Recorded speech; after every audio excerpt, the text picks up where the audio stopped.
Physics Part 48. This approximation applies for many practical cases.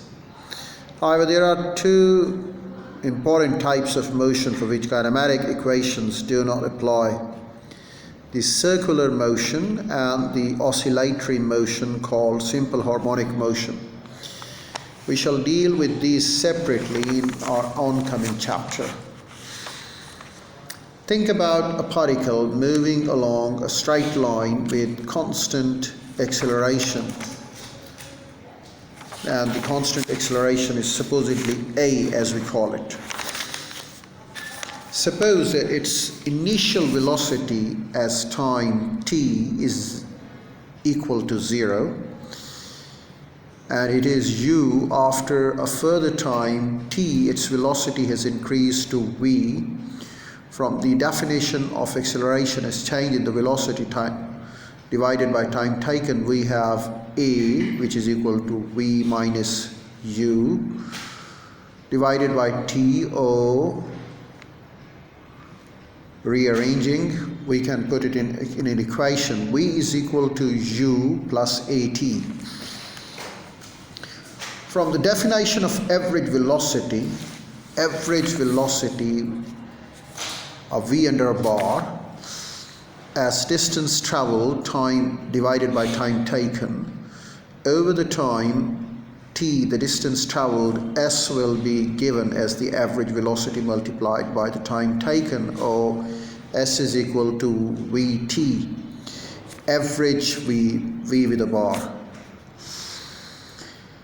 The average velocity v is written in terms of initial velocity u and final velocity v as average velocity is equal to u plus v divided by 2.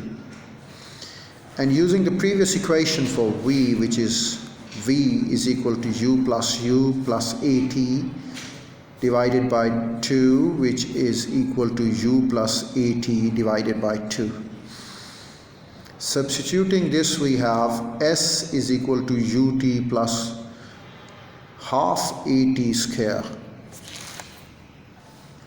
Substituting that, we have the right hand side of the equation is the sum of two terms. The ut term is the distance of the particle we would have traveled in time t if it had been traveling with a constant speed u. And the half at square term is additional distance traveled as a result of acceleration.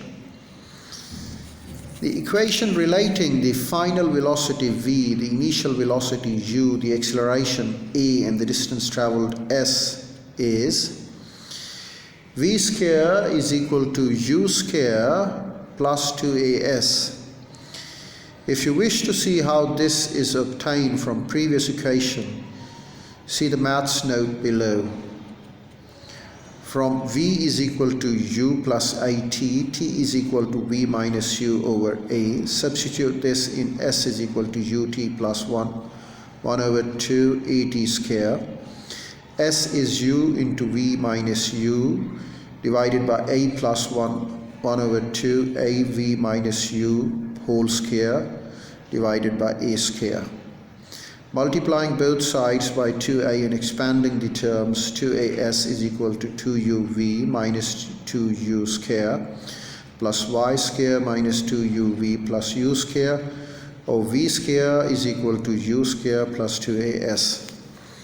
The four equations relating the various quantities which define the motion of the particle in a straight line in uniformly accelerated motion are v is equal to u plus at, s is equal to ut plus half at square, v square is equal to u square plus 2as, and average velocity is equal to u plus v divided by 2. In these equations, u is the initial velocity, v is the final velocity, and v bar is the average velocity. A is the acceleration, s is the distance traveled, and t is the time taken. In solving problems involving kinematics, it is important to understand the situation before you try to substitute numerical values into an equation.